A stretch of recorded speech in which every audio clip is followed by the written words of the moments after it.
আজি বাঁহগাজ আৰু ব্ৰইলাৰ মাংসৰ ৰেচিপি। এতিয়া এইটো চিজনত বাঁহগাজ নাখালে বেয়া লাগে নহয়, সেইকাৰণে বাঁহগাজে আৰু ব্ৰইলাৰ মাংসৰ এটা ৰেচিপি বনাইছো। আজি সাঁজত ভালকে বাঁহগাজৰ সৈতে খাম। বিদ্যা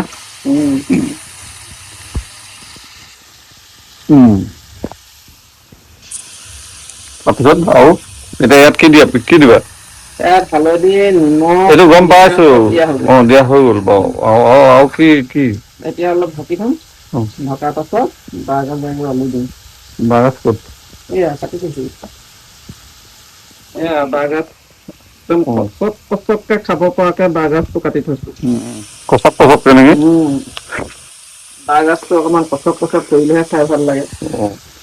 তো বাঁহগাজ বনাই ৰেডি। আৰু এইখিনি মাংসখিনি অকণমান ঢাকি দিব লাগে। ঢাকি দিয়া।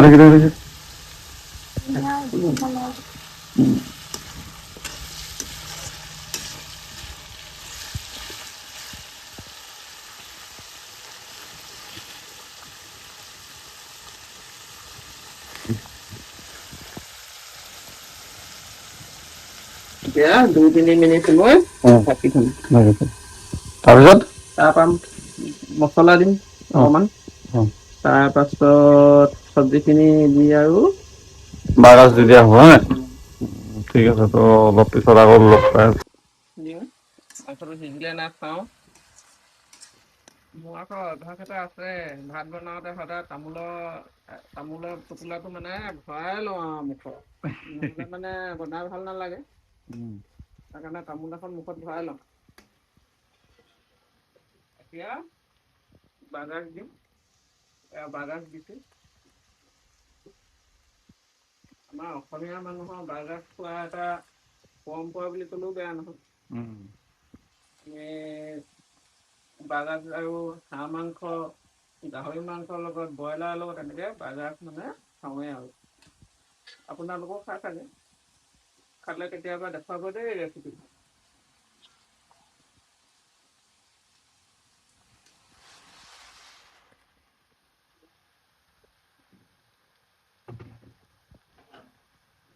আৰু আলু কেইটুকুৰমান দিবি।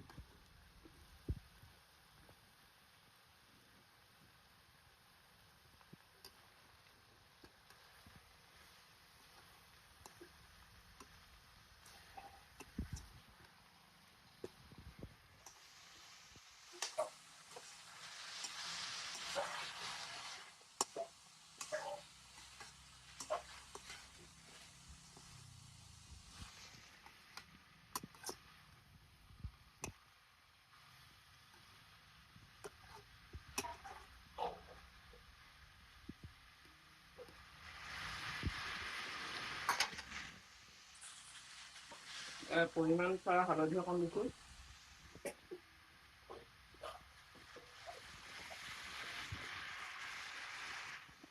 সোৱাদৰ কাৰণে নিমখ দিছো।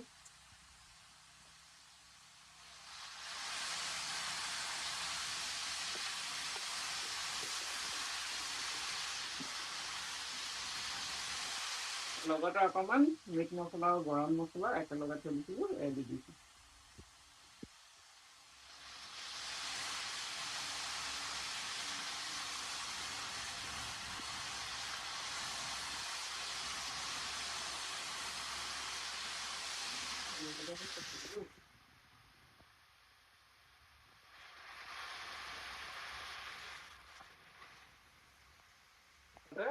জলকীয়া দি দিছো তিনিটা।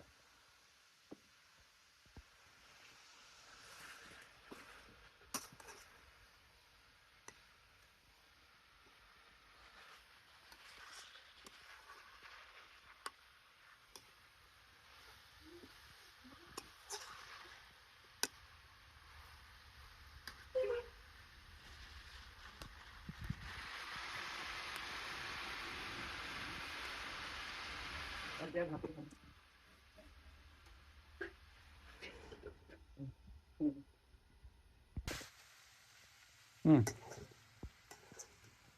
হৈছেগে আৰু প্ৰায়। হৈছেগে? আৰু কিমান দেৰি? লাগিব 5 মিনিট মান। দেখাই দিছো এনেকে লগা হৈছে। কালাৰটো ধুনীয়া লাগিছে দেখিবলৈ। খালি আমি ৰেড চিলি নাখাওঁ যে, সেইকাৰণে ৰেড চিলি দিয়া নহয়। এনেও নৰ্মেলি ঘৰত বনালে মানে এইবোৰ ৰেড চিলি কিবা চিলি দিব দৰকাৰ নাই। কালাৰটোৰ কাৰণে চেনি অকণমান দি দিছোঁ, ধুনীয়া হ'ব।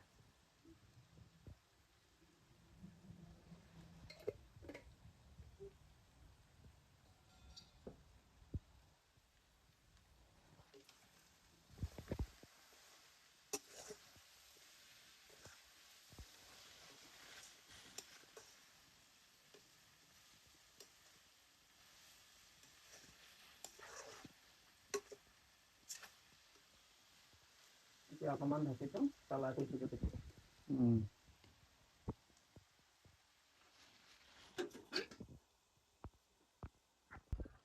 এয়া আমাৰ মাংস হৈ গ'ল। এতিয়া ভাতটো বাঢ়ি আৰু খাবহে লাগে আৰু।